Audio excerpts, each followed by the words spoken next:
Okay, so welcome back, everyone, to another semester of the eCHT Research Seminar. Today's speaker is Oscar Randal-Williams, who, as you can see, will be speaking about eCHT and homological stability. Okay, thanks, Oscar. Thank you very much for this invitation and this new format, which I've never participated in before, so I hope I don't make any standard mistakes.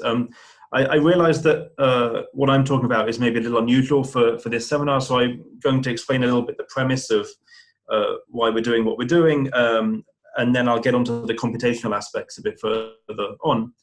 And so the premise in this homological stability business is to study homology of things that come in families. And the easiest example might be the general linear groups over some field, let's say, so GLNK. And we want to study the homology, in this case, the group homology of these groups as we vary n. And what do I mean by that? Well, in the case of general linear groups, it's very easy. You can take a square matrix of size n-1, and you can add a 1 in the corner to make a square invertible matrix of size n. And this is a homomorphism. It induces maps on group homology. And the phenomenon of homology stability is to ask, is it true that these maps induce isomorphisms in a range of degrees that diverges with n? And then for specialists, we then want to know exactly what range of degrees it induces isomorphisms in the case that it does. And of course, if we're asking about whether a map is an isomorphism on homology, we may as well ask whether the relative term is 0. And the way I'll talk about it today, it's much more convenient to talk about the relative group homology vanishing in degrees less than some divergent function of n. That would be what it means to say the homology stabilizes. And indeed, for general linear groups over a field, it does, but that won't be the example that I'm talking about today. And I want to reformulate this question first in a way that uses eCHT. So let me look at the space given by the disjoint union of the classifying spaces of all the general linear groups over a fixed field, but matrices of all sizes. And this is a E-infinity algebra, right? One way to build it is to start with the category of finite dimensional vector spaces and their isomorphisms. That's a symmetric monoidal category under direct sum, and this is the nerve of that category, and hence it inherits an E-infinity structure. But because I want to talk at the end of the day about the homology of the individual general linear groups, I want to remember this not just as a space, but as a space with a grading by the natural numbers. I'm going to make all this a bit more precise on the next few slides, but I hope you see what I mean by saying it's a natural numbers graded space, meaning it's split into natural numbers many components. And you can imagine cooking up a homology theory for graded spaces. The homology should then be bigraded, and I'll write Hn comma d to mean dth homology of the nth space in the category of graded spaces.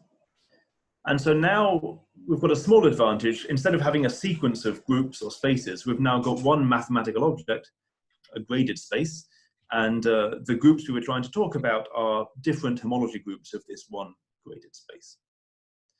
And the stabilization map that I talked about on the last slide is very clear from this point of view as well. If I pick a point in BGL1 of K, that's a 0th homology class, then in terms of the E-infinity structure, stabilization just means right multiplication by that 0th homology class. And that gives a map from dth homology of GLN-1 to dth homology of GLN, just like it did on the last slide. But the advantage now is that in this land of graded spaces, we can encode homology stability into one statement. It's simply that if I take the cofiber of right multiplication by this element sigma, that should have a vanishing line for its homology. Right? The homology of the cofiber of sigma is just a relative homology of adjacent pairs of general linear groups, because sigma is this map that stabilizes. And so vanishing of these relative homology groups is vanishing, or a vanishing line, let's say, for this homology of the cofiber of sigma. And the goal of this whole project that I want to explain is that to talk about right multiplication by sigma, we've only used a very tiny amount of the E-infinity structure on this object R. And probably it's a good idea to use the rest of it as well in order to access this problem. So that's the point of this project. And everything I'm going to say is based on joint work with Søren Galatius and Alexander Coopers. And now at the very end on my last slide, I'll give you some references for papers that contain everything I'm saying today. But now let me start in earnest, and I have to say some warm-up things about homotopy theory of eK-algebras. I'm sure many of them are familiar to many people, and so I'll be rather speedy here. I want to work in a couple of different contexts, so I'll write C generally to mean either simplicial sets or pointer simplicial sets or spectra, or because at the end of the day I just want to take homology of things, there's no real disadvantage to just working in chain complexes, or more conveniently, for some silly technical reason, let me say simplicial modules over K, which can be a field or maybe it's a ring. And to not multiply notation, I'll just write tensor for whatever the monoidal product is in any of these categories. So Cartesian, smash, or tensor product, as the case may be. And now I can say more precisely what a natural numbers graded object is. It just means a functor from the natural numbers to that category. So a sequence of objects. But I want to give it the interesting monoidal structure. I want to give it not the object-wise monoidal structure, but the deconvolution monoidal structure, given by the fact that the natural numbers is a monoidal category, not just a boring category. Okay, so this is just like the same kind of monoidalness that one has in the Kuhn theorem, for example. And just as on the last slide, given a graded object, X, let's say, oops, sorry, I can talk about its bigraded homology groups now, the dth homology of the nth space, and I package those into one thing called the n, dth homology of X. Couple more points. I can make sphere objects in this category and disk objects in this category. They now are also bigraded. They're bigraded by their dimension d, but also by their grading, let's say, which arity or which natural number they're associated to. So the sphere Sn, d is the d sphere in grading n, and it's the empty space in every other grading. And obviously I can make disks in this way as well, and with a bit of imagination, you can interpret what I mean by sphere and disk in the other categories. So that's what graded objects will be. So eK-algebras, I'm largely going to mean non-unital eK-algebras, which means that my operad will be empty and arity 0, and that means my algebras will not have a unit. And I just mean the usual thing. I take the little k-cubes operad.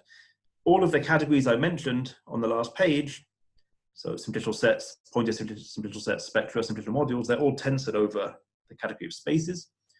And their categories of natural numbers graded objects are also tensored over the category of spaces. And so I can make sense of the usual little k-cubes monad in any of these categories. So I take n copies of my object, I take the tensoring over spaces with the space of n little k-cubes, and I divide out by the diagonal action of the symmetric group. And the only subtlety in what I'm saying here is that when X is a graded object, and I take its graded tensor powers, things in different gradings interact with each other because of this deconvolution product. And so if I can make sense of this monad on the category, then I can make sense of what an eK-algebra is in this category. It's an algebra for this monad. And I'll try to use the following notation. I'll use a bold font to mean structured objects, so things like algebras. And I'll use the Roman font to mean their underlying unstructured objects. So if bold X is an eK-algebra, then Roman X just means its underlying space or graded object or whatever it may be. And we can, of course, think about the category of eK-algebras in this graded setting.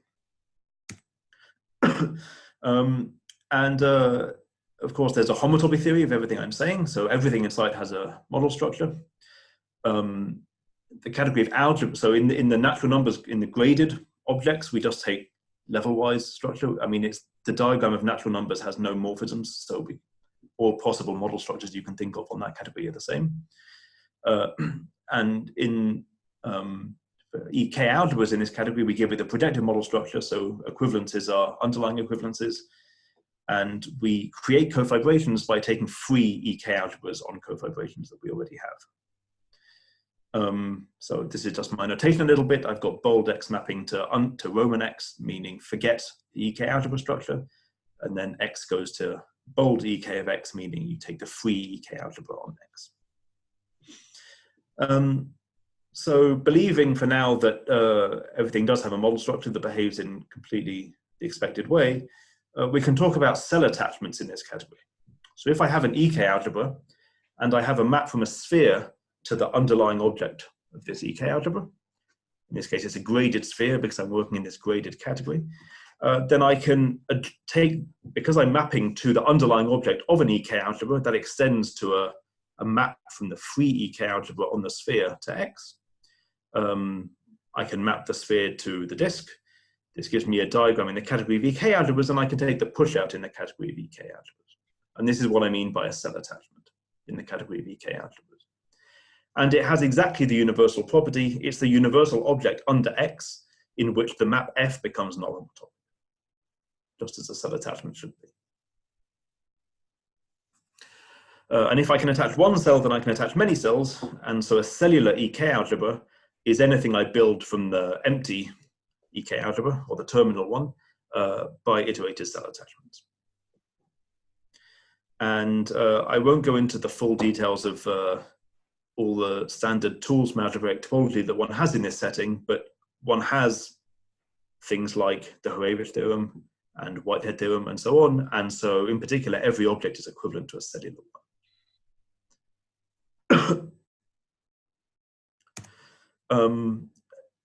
In order to calculate later, we're going to want to filter things. Let me say some things about filtrations. Let me write D now for the category of graded objects, and we'll now forget about that grading, and we'll consider D as a primitive object. And so a filtered object just means a diagram in D of shape given by the poset of integers. So I'm thinking about filtrations which are neither bounded below nor above, but of course in practice it'll be one or the other. And I take functors like that is my definition of a filtered object. The underlying thing that is supposed to be a filtration of is the colimit of that diagram. Of course, it's only a very useful notion if the limit of that diagram is contractible, but it will be in practice. And the filtration quotients are just the cofibers of the individual maps in this diagram.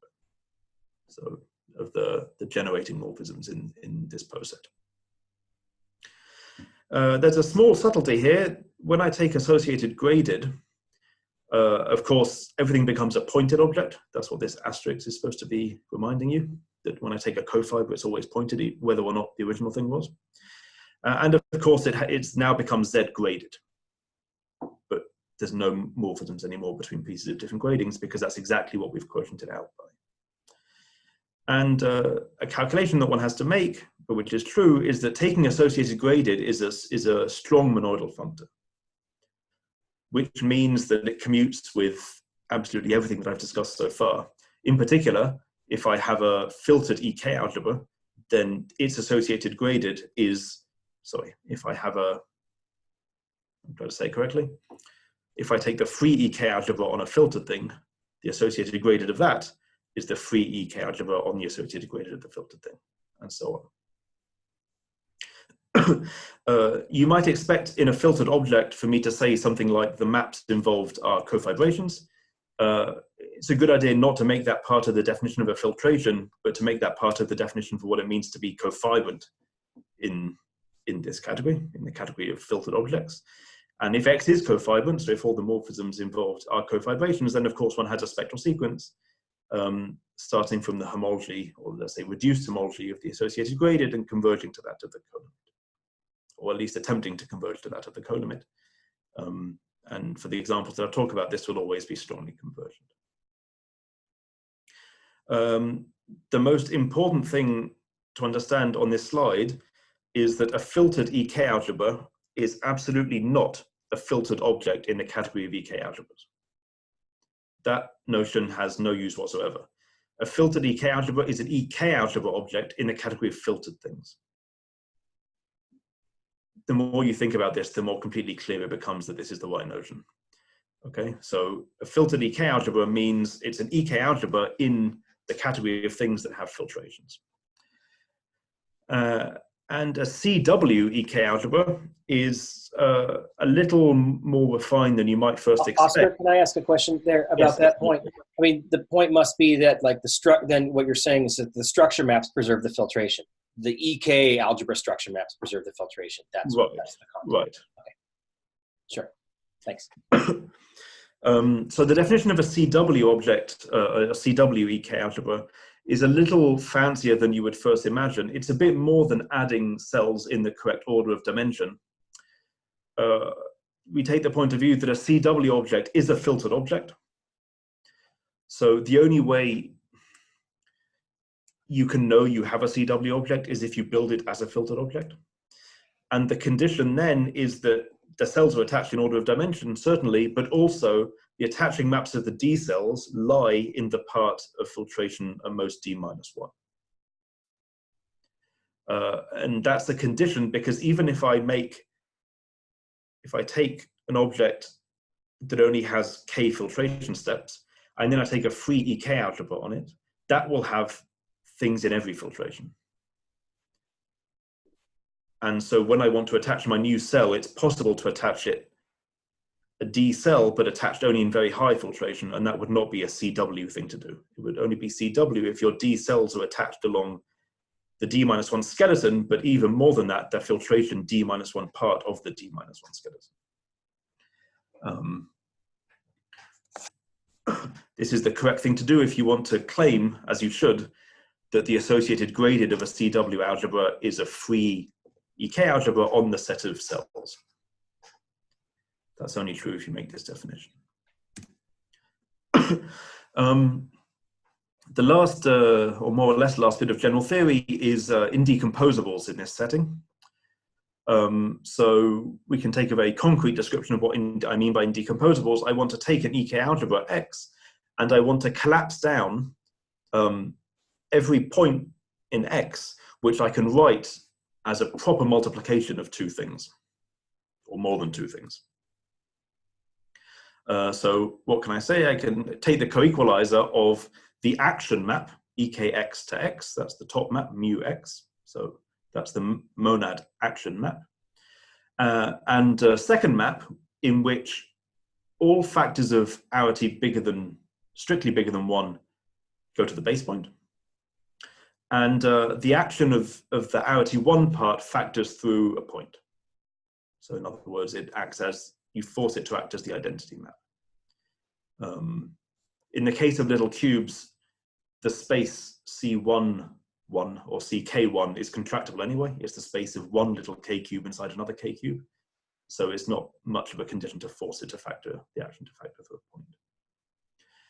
And I take the co-equalizer of that, and that defines indecomposables. If you think about it, this is just adjoint to the inclusion of graded objects into eK-algebras. Because I'm doing non-unital objects, everything has the structure of an eK-algebra by declaring all multiplications to be the base point. So this indecomposables is just the left adjoint of this sort of extension by zero construction. But conveniently, this shows that it is a left adjoint.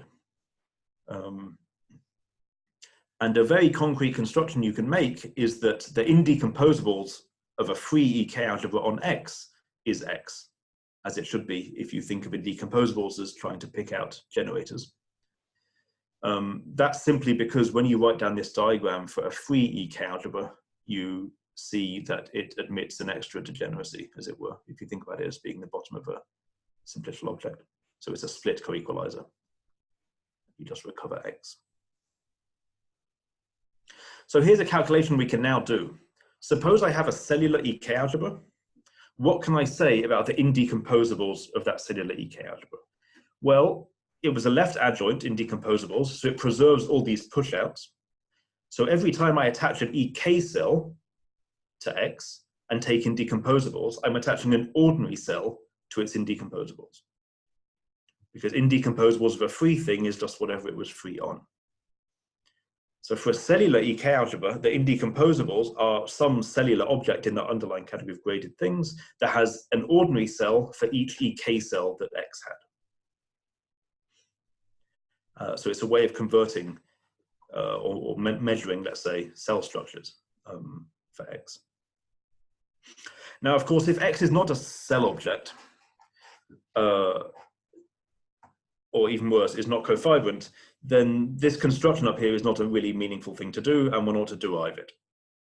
And so the derived indecomposables, I'll decorate that by a bold L, is the indecomposables of any cofibrant replacement of X.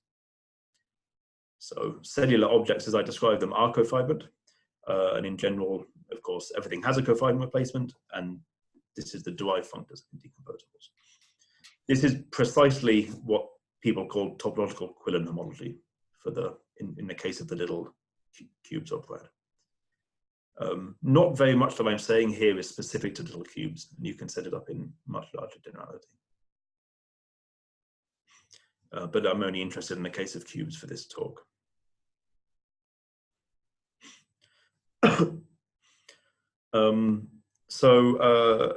I want to measure something algebraic, so I'm going to define EK homology to be the homology of this derived EK indecomposables object. And because I'm working in the graded setting, the derived indecomposables object is a graded space or simplicial set, and so it has bigraded homology groups. And so my EK homology groups are bigraded. And the discussion so far shows that this EK or E2, I seem to have changed to, homology gives a lower bound for the number of EK cells you need to construct the object. What's the proof of that? Suppose you have a cellular model for X, then I can compute its EK indecomposables as the strict indecomposables of that, because it was cofibrant. And the strict indecomposables of that has a n, d cell for each EK n, d cell that X had. And taking homology, of course, I can only get at most the number of cells of that dimension I had. So I can compute the EK homology perhaps using a different resolution or replacement, but it will always give me a lower bound for the number of EK cells one needs to construct X. And just as in ordinary homotopy theory of spaces, let's say, as long as you're simply connected, or as long as you work in a stable setting like spectra or chain complexes, then homology actually detects minimal cell structures. So if you know homology groups, you can always find a cell structure with the minimal number of cells compatible with the homology groups that you see.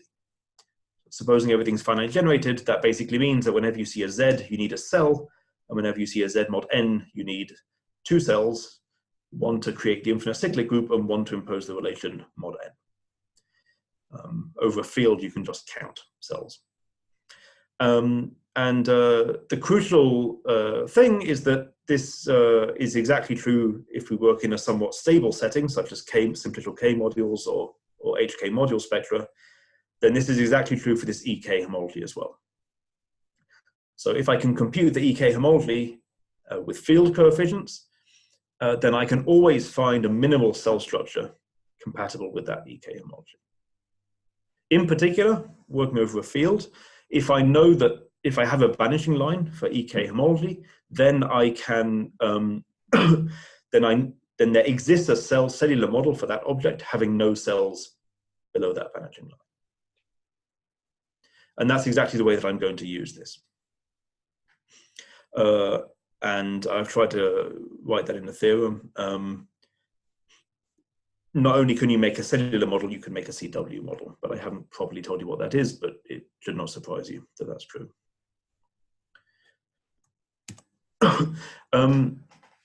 The important point about this in the story is somehow not really relevant for this talk, but I should say something about it, which is that you can compute EK homology in a different way from the way I just said. Otherwise, it wouldn't be especially useful for this project. It can be computed by an iterated bar construction. I've tried to write something about that here. In particular, in the case of E1 homology, that's easiest to think about because then the bar construction is not iterated. If I have an E1 algebra, I can rectify it to a strictly associative algebra, which I'll written as X bar, and then I can add a unit to make a unital associative algebra, X bar plus. And because it's the unitalization of a non-unital algebra, it has an augmentation given by projecting to that unit. And so I can form the bar construction of the algebra X plus acting on the left and the right on the monoidal unit. And that bar construction is essentially the E1 indecomposables. More precisely, it's the unit coproduct of suspension of the indecomposables. And for the sort of EK algebras that will show up for the sort of things I'm interested in, we will be able to work out an interpretation of this bar construction in terms of somewhat easy to think about things. And that's how we're going to get it into this EK homology. We're not going to compute it from the definition. We're not going to compute it by finding a resolution. We're going to compute it by interpreting what this bar construction means for specific EK algebras. One thing I will say is that from this perspective, it makes some things very obvious. For example, it's an iterated bar construction, so there's a Tor spectral sequence for computing each one from the previous one. And that makes it very easy to, for example, propagate vanishing lines from E1 homology to E2 homology and things like that, which is not so obvious from the Derive-Fund description. Okay, so the example I want to talk about is an EK algebra or an E2 algebra that comes from mapping class groups of surfaces. Let me briefly tell you what I mean there. So for each genus, I want to think about the surface sigma G1 of genus G with one boundary, which I've written as a rectangle.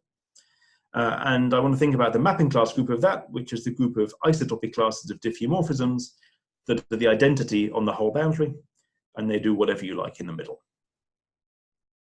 And because of the way I've drawn this surface, if I put two of those surfaces next to each other, a genus G1 and a genus H1, I get exactly my standard model for the genus G plus H surface. And so this gives me a monoidal structure on the totality of these groups gamma G1. By putting them next to each other. And in fact, it's not just monoidal, it's braided monoidal.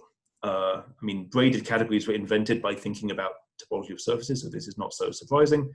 The point is, if I put two surfaces next to each other, left and right, using the fact that the boundary is connected, I can slide them round until they're composing in the other direction. That gives me a diffeomorphism that sends surfaces glued that way to surfaces glued that way. And that defines a braiding on this category. And completely analogous to the fact that the nerve of a symmetric monoidal category is an E-infinity space, the nerve of a braided monoidal category is an E2 space. Constructing it this way, that gives me an E2 algebra, whose a graded E2 algebra, whose Gth space, I'll call it G for genus now, is the classifying space of the genus G mapping class group. And when I want to pass our simplicial modules, I write a subscript K to mean I've taken the K linearization and thought about it as an EK algebra in simplicial modules. The way I've described it here is unital. I'll often remove the unit and think about the augmentation ideal only. And the relation to the bar construction that I mentioned a couple of slides ago, I'll say only very briefly. When you think about the bar construction model for this specific EK algebra, it constructs for you a simplicial complex, which is very easy to think about from the point of view of low-dimensional topology. It's basically the simplicial complex of decompositions of your surface. I mean, it's a simplicial complex whose P simplices are decompositions of your surface into P plus 1 pieces, all of which have strictly positive genus. In other words, it's things like this picture. This is meant to be a 1 simplex, so it's decompositions of your surface into 3 pieces, each of which have strictly positive genus. Another way to say that is that it's flags of subsurfaces. If I think about the leftmost one first, oops, and then the leftmost 2 surfaces, and then the leftmost 3 surfaces, that gives me a flag of surfaces. And from that point of view, this is exactly analogous to the Tits building of a vector space, whose simplices are flags of vector subspaces, which are not empty and which are proper inclusions. That exactly corresponds to saying each piece has to have positive genus. So it constructs exactly the analog of the Tits building for a vector space. And just like the Tits building, one can show that this is a wedge of spheres of the top dimension. In particular, it's G minus 3 connected. And when you translate that back using this relation between the bar construction and EK homology, you prove the vanishing line given by this theorem that the E2 homology of this E2 algebra vanishes whenever the degree is less than the genus minus 1. This is somehow where we get infinitely much information. So this is through the vanishing of infinitely many E2 homology groups. that means we can find an E2 cellular approximation or model for this object R that doesn't have G, D cells when D is less than G minus 1. And the rest of the strategy is to discover what we can about the remaining cells in such an E2 structure, E2 cellular structure, in low degrees. So this part is not really maybe what's of most interest to this audience, so I won't say anything more about it, but it involves sort of techniques from low-dimensional topology. The remaining things we have to do is understand what the other low-dimensional cells of the E2 cells of this E2 algebra look like. And luckily, many mathematicians have spent a long time computing things about the homology of mapping class groups. All we need for this talk is what I've summarized in this chart here. So I'm drawing genus in the horizontal direction versus homological degree. And this is what the homology of mapping class groups is. So the zeroth homology is always Z, that's unsurprising. The first homology in genus 1 is Z, then it's Z mod 10, and then it's 0 after that. And the fact that these rows are eventually constant is exactly the phenomenon of homology stability.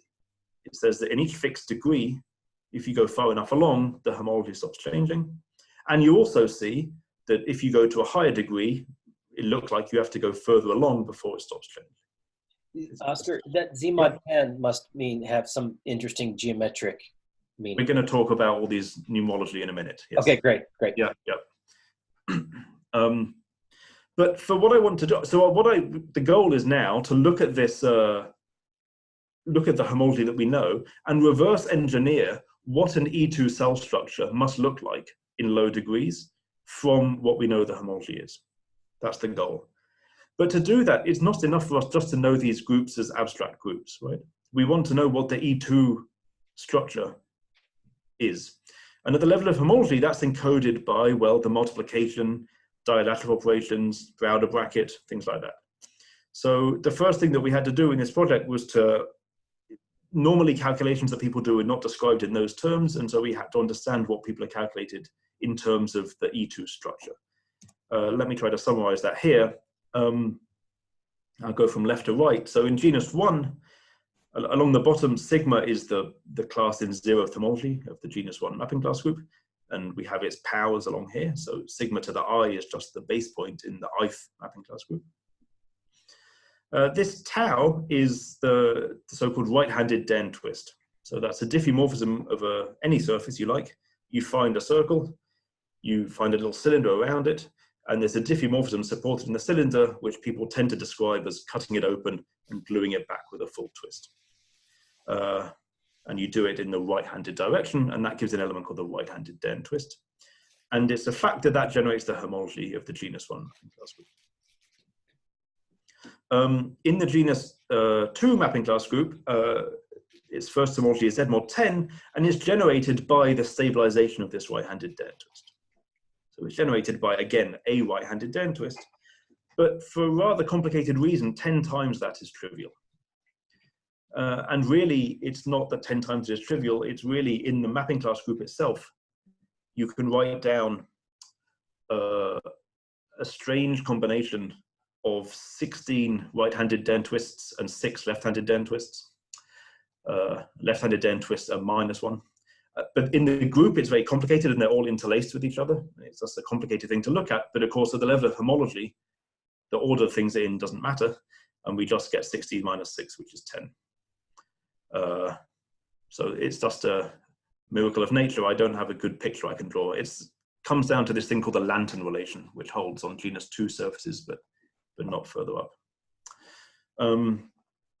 And in this region, there are already some E2 structure that we can describe in this region. If I take the Browder bracket of sigma with itself in an E2 algebra, the degree it would live in would be 1 above the degree where the product lives in, i.e. it lives in this Z mod 10. And one has to do a rather complicated calculation to show that the Browder bracket of sigma with sigma is 4 times sigma tau. It involves calculating a little bit with genus 2 surfaces and the way they branch certain maps to an elliptic curve and to P1 and things like that. But that's one, and that's saying that the E2 structure is a little bit interesting. For example, if this E2 algebra had secretly been an E3 algebra, then of course the Browder bracket would be 0. and it isn't, so it isn't. The other thing we have to compute is a certain integral, and we work with this a lot, an integral lift of the first mod 2 dilateral operation, which is not a very standard thing, but you can easily define it by universal example. So it reduces mod 2 to the dilateral operation Q1, and it reduces mod any odd prime to minus a half the Browder bracket. This turns out to be the natural choice to take there. And it simply comes from the fact that, I mean, it's a calculation essentially. I mean, you do it by universal example in the free E2 algebra on one generator, which is what you need to do. You just calculate what it is. Maybe I shouldn't say anything more about that. It's somehow, because configurations of 2 points is a circle, and when you take the quotient by the antipodal map, it's still a circle. And so it has an integral first homology class, not just a mod 2 homology class as higher dimensional projective spaces would have. So if you did this for E3, it wouldn't exist anymore. It would there wouldn't be a natural integral lift. But for E2, there is. And I also want to explain a little bit what stabilization looks like in this regime. I've told you that tau stabilizes to a generator of this Z mod 10. This Z mod 2, it's very tempting to believe it stabilizes to this Z mod 2, and indeed it does. I've drawn that down here. But then the relative term is some extension, before you calculate anything, of Z and Z mod 10. Somehow, under the stabilization map, this Z is extended in some way by this Z mod 10. And we again have to do a somewhat extensive calculation to show that it's the maximally non-trivial extension. It's Z, generated by a new class that I call mu. This lives in the relative homology, so the homology of the cofiber of sigma. Under the connecting map, it goes to sigma tau, and it's somehow 10 times, sorry, it's somehow a tenth of this class lambda, which generates this Z here. But it only exists in relative homology. And this will be crucial later somehow. Or it won't be crucial, it'll be a fact that we have to deal with later. So what does this look like in terms of chart? So the vanishing line, this is now a chart for the E2 homology. Genus is horizontal and homological degree is vertical. And the vanishing line that I wrote down is exactly what's indicated here. But the little calculations that I did on the last slide tell us how to fill in this chart a little bit in low degrees, and it looks like this. We certainly need to attach a 0 cell at some point to make all these spaces non-empty. And the first one we have to make non-empty is the genus 1, the classifying space of the genus 1 mapping class group. So we have to attach this cell called sigma there. Then the E2 structure generates all powers of sigma, so that makes all these spaces be non-empty. Fine. Then we have to somehow generate this den twist. That is not a consequence of the free E2 algebra on sigma. That doesn't generate any classes in this position. So we have to attach a cell to do that. That's this cell tau. And that generates everything that I discussed so far. It generates too much, in fact.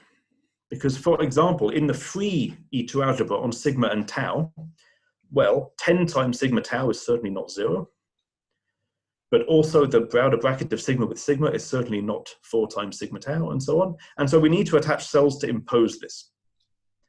So those are these cells that I've called rho with various decorations, rho for relation. And the first one imposes the relation 10 sigma tau vanishes. The second one imposes the fact that this dilateral operation is 3 sigma tau. And the fourth one imposes the relation that when you stabilize sigma tau again, the group became 0, and so sigma squared tau should also die. In this position, there's still some question marks because we need to generate this Z mod 2 and so on, but this will be enough for the calculations I want to talk about. This is what the cells look like, and this is what the attaching maps look like. Okay, so I would like to give a sort of trivial proof of homology stability, given what we know so far.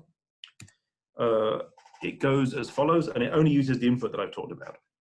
And the theorem I'm going to prove is that the relative homology, genus G relative to genus G minus 1 mapping class group, the D homology vanishes for D less than 2/3 the genus. And this is known to be essentially optimal. There's a sort of quite long history of these stability theorems. This is, it's basically optimal. So under my rephrasing, that's exactly saying that the homology of the cofiber of sigma vanishes below this line of slope 2/3. Everything's of finite type, so if I want to show something 0, I can do so with FP coefficients for all prime fields. So let's do that. And the first thing I do, I k-linearize for some finite field k, and then I make a minimal CW complex for this. Minimal compatible with what its homology is. So I know, so whenever I have a 0 in my EK cells, in my EK homology, I don't put a cell in that dimension, and I know that's possible. So that CW objects come with a skeletal filtration, that's part of the definition. So this really means that I have a filtered object whose colimit is RK, and whose associated graded is a free E2 algebra on the set of cells. That's what a skeletal filtration should do. I can then unitarize that, fine. And then I can unitarize it, sorry, in the category of filtered things. And then I can take the cofiber of sigma in the category of filtered things as well. So I can lift my entire question about what this cofiber of sigma is to the category of filtered things. But then there, I can take associated graded of everything. And so what I get is that the associated graded of the cofiber of sigma in filtered land is the cofiber of sigma, but now in the land of free E2 algebras. So I've converted the question to a question about free E2 algebras. And the fundamental input now, as you might guess, is that we know the homology of free E2 algebras because Fred Cohen calculated them in his thesis. That maybe I should have said this before, but that's the entire point of this project, is to reduce to cases where you can just calculate directly what the answer is. And so the spectral sequence for a filtered object then starts with the homology of this. It's the free E2 algebra on some cells, cofiber one of the cells, and it converges to this relative homology that I'm interested in. And it turns out we're only going to need a somewhat rough description of what Fred Cohen proved. What he proved is that the homology of a free E2 algebra, say, it's not really specific to 2, but it's very similar for EK as well, is given by, it's the free graded commutative algebra on dilateral operations applied to iterated Browder brackets. And of course, there's conditions saying when you're allowed to rewrite a bracket, and there's admissibility and excess conditions on the dilateral monomials you're allowed to apply. But this sort of description is probably enough for everything I want to say. You know, it's free graded commutative on iterated dilateral operations applied to iterated Lie words. In Lie meaning with respect to the Browder bracket. And then in particular, I said it's a free graded commutative algebra. So when I take the cofiber of multiplication by sigma, that just quotients out by the ideal sigma. If it's a free algebra, then sigma is not a zero divisor. So it just takes the quotient by that ideal. So this is a picture of my cells again in low dimension. So these are what the cells are. You then have to imagine in your mind all the E2 stuff that they generate. For example, this Browder bracket of sigma with sigma that gets put in position 2, 1, and then products of that with sigma, which go off along this line, and then dilateral operations and so on. But if we think about commutative algebra or graded commutative algebra generators, then below this line of slope 2/3, there's not so many. There's sigma, but we've quotiented out by the old sigma, so that doesn't really matter. There's the Browder bracket of sigma with itself, which is in position 2, 1. That has slope 1/2, which is less than 2/3, so that is there. And there's this, if the prime is 2, there's the dilateral operation Q1 sigma, which also lives in that position. But apart from that, you can just calculate with Cohen's description, and all other commutative ring generators lie in slope above 2/3. So we've got these things below the line of slope 2/3, but this is only the E1 page of a spectral sequence, and we have the differential as well. And I knew exactly how these cells, rho prime, and rho double prime were attached. Namely, rho was attached along 10 sigma tau, but modulo the ideal sigma, that's 0, so it's unattached basically in this spectral sequence. Rho prime was attached along Q1 sigma minus 3 sigma tau. Modulo sigma, that's just Q1 sigma, which is either the Browder bracket or the dilateral operation, depending if we're doing odd primes or the prime 2. And so the only generator below this line of slope 2/3 is hit by a differential. It's hit by rho prime. There's some cases depending on whether we're doing odd or even primes, but it's always hit. And then just doing some homological algebra, you see that even though there's lots of stuff below this line of slope 2/3 on the E1 page, this D1 differential kills everything at the level of the E2 page. So at the E2 page of this spectral sequence already, there's nothing below the line of slope 2/3. And then we don't care what happens in the rest of the spectral sequence. Whatever it converges to must have nothing below the line of slope 2/3. And that's a proof of homology stability. So notice that if I hadn't been so ambitious in what I wanted to prove, if I was happy to prove stability with slope 1/2 instead of 2/3, then the orange line should go through this position here. And then there were just no generators on the E1 page below that line of slope 1/2. I don't even have to do anything. The E1 page already vanishes below the line of slope 1/2. The calculation was just to promote it to this 2/3. And that came down to the fact that somehow the actual E2 algebra that we're working with wasn't free. It has this cell rho prime enforcing a relation, and that makes it better than the free E2 algebra is in terms of its stability. Because this Browder bracket basically is the first, measures the homology stability slope for the free E2 algebra 1 generator.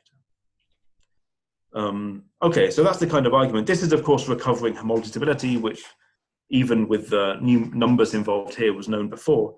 But thinking about it along these lines made us discover a new phenomenon that hadn't been thought about in terms of homology stability before. That's called secondary homology stability. So let me first tell you how that goes. I can state it sort of without talking about E2 algebras. It says the following: if I look at these relative homology groups, which we think of as measuring the failure of homology stability, these relative homology groups vanishing was stability, so them not vanishing is not stability. It says that these are connected by new maps, and these maps go up 2 homological degrees and they go up 3 genus. So they're parallel to this line of slope 2/3 that we had on the previous slide. And just like the ordinary stability map, these maps induce isomorphisms or epimorphisms in a range of degrees. Of course, there's a range of degrees better than the range in which they both vanish. So it's in this range up to 3/4. So they vanish when d over g is less than 2/3. But between 2/3 and 3/4, they're connected to each other by this sort of periodicity isomorphism. It's not quite fair to call it stability anymore because it goes up by 3 genus. So if you think about taking the limit, there's 3 answers depending on what genus mod 3 you start with. So it's more like a periodicity than a stability. And there's many fancifications of this that we prove as well that I won't mention. You can improve all the numbers for the rational numbers, and you can put marked points and twisted coefficients and things that people in this game like to talk about, but I'll just talk about the basic version. So I want to tell you how we prove this. Turns out you wouldn't have invented this if you hadn't thought about E2 cells, in my opinion. So let's work rationally. So I take my E2 algebra that I had before when I tensor with Q to move to simplicial Q modules. Now, because it's an E2 algebra, when you tensor on the right, it keeps having a right module structure. If I had an E1 algebra and I take the cofiber of right multiplication by some element, then I use up the right E1 module structure. But if I have an E2 algebra, I never use it up. This is normally stated as something like the category of modules over E2 algebras, Braiding-monoidal or something like that. So I can take R mod sigma, but I still have a right module structure. And I can pick this class lambda. You remember that I would have to go back many slides, but there was a copy of Z in position 3,2. It was this one that I traced what its fate was under this connecting homomorphism. And I can represent that by a map from S3,2 into this object. I'm working in simplicial Q modules, so the Hurewicz theorem is just everything is represented by a map from a sphere. And then I can talk about the cofiber of right multiplication by that element. And it seems fair to call that R modulo sigma and lambda. And in particular, this does two things. It defines what I mean by secondary stabilization. I mean what this first map does on homology. It now has by degree 3,2. And it also says that proving anything about this is the same as proving a vanishing line for this object R mod sigma and lambda. And so the goal now is to prove that that vanishes for below the line of slope 3/4. So that requires a bit more analysis of the cells in low degrees. So I've just reminded you these three relation kind of cells, these were their attaching maps. And in particular, if you take some linear combinations of them and use that we're working rationally, so I can divide by 2 and 5 and so on. In fact, for this argument, you don't really need to work rationally. It's enough to invert 10, but let's just say we work rationally. Then I find something whose boundary is the Browner bracket. It's this funny combination of rho and rho prime. And I also find a cycle in position 3, 2. This basically is this class lambda. Oh, in fact, I said that. It is the class lambda in 3,2 homology. And looking at this, we can make a map from a sort of model E2 algebra, which I just make having very few cells. I take the free E2 algebra on sigma and lambda, these classes that I know, and I use this, this first equation to say that I can attach some relation along sigma bracket sigma. I mean, I always could have done that. The important point of these calculations is that it says that this thing has a map to my algebra, because sigma comma sigma is trivial in my algebra. And more or less tautologically, to build R from A, the cells I need to attach have slope at least 3/4, because I've attached all the cells I need below 3/4. That I've put them in A. That's sort of the point of A, is to include all the cells that I need of slope below 3/4.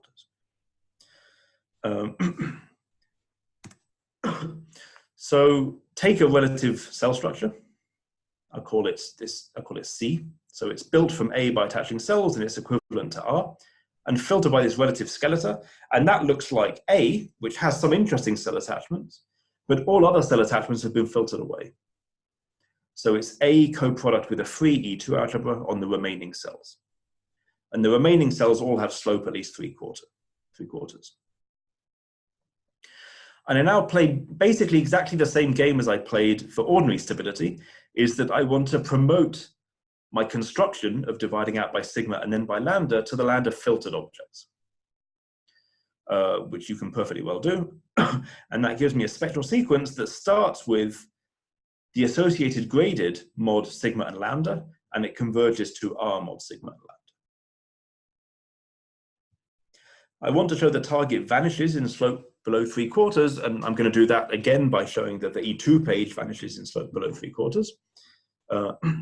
And because all these other cells have slope above 3/4, they're not really relevant for this question about vanishing. If it's vanishing when I ignore these higher cells below slope 3/4, then attaching some more cells above slope 3/4 doesn't make anything lower down. So it comes down to understanding this toy E2 algebra A, which just has 3 cells, what it looks like mod sigma and lambda. That's what we need to show. And of course also rationally, because that's what we're doing.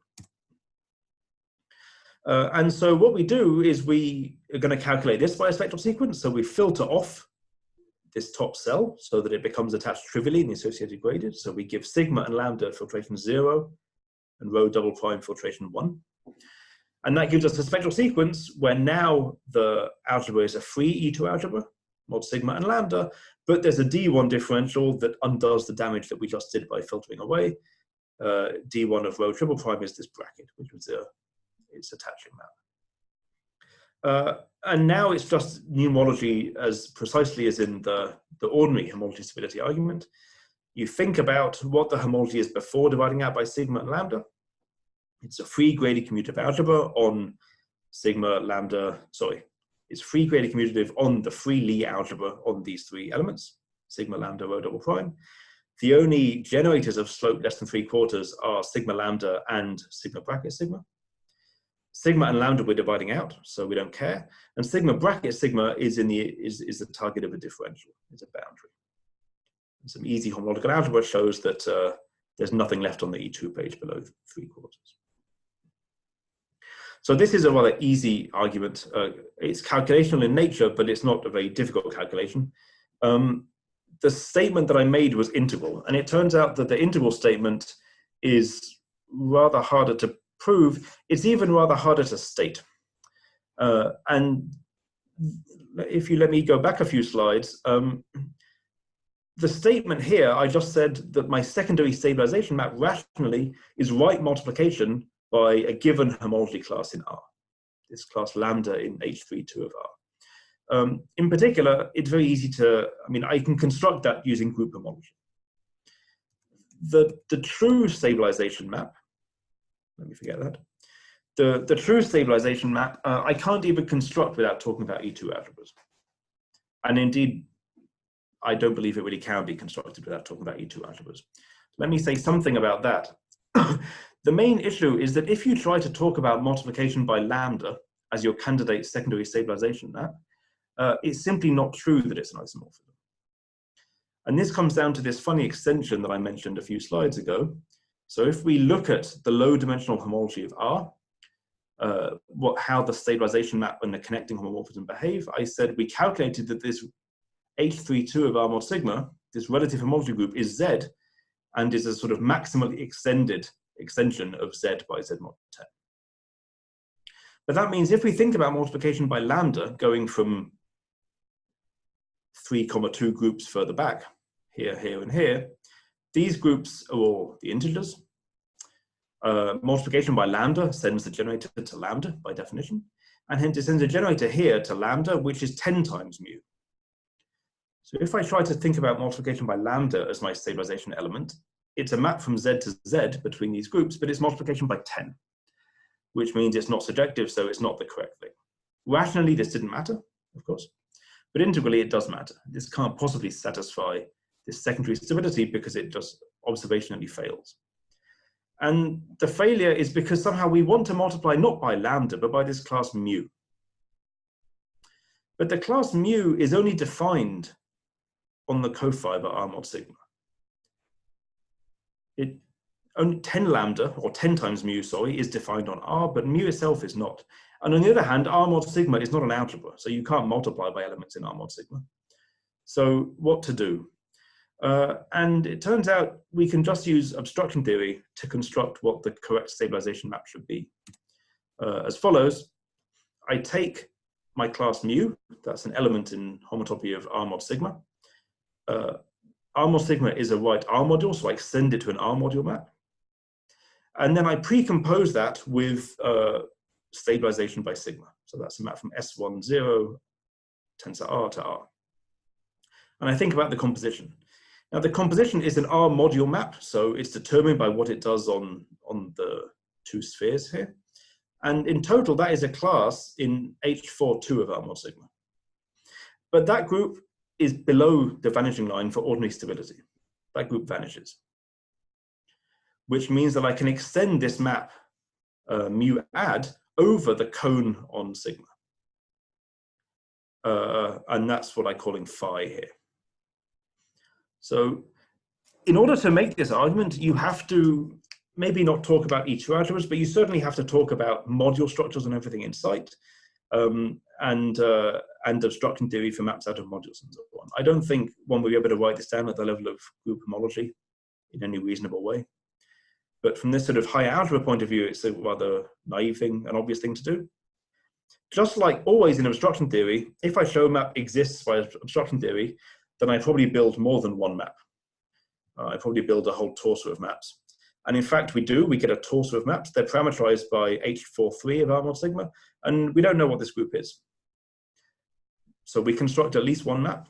I don't have a preferred choice, but we're going to prove that all of them induce this secondary stability integrally. It's a little bit of a strange situation, but not so strange.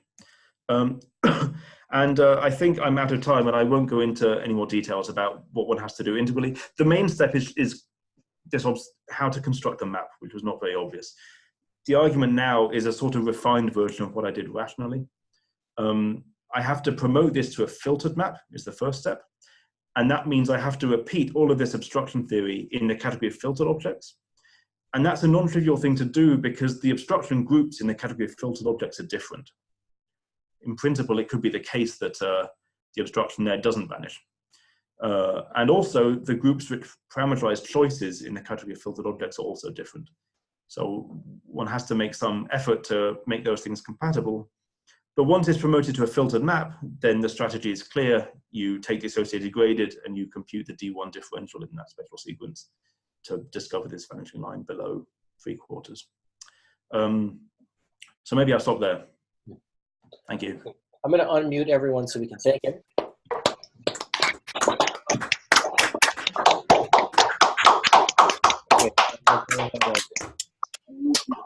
Mute people again, just to cut down on the background noise. Are there questions for Oscar?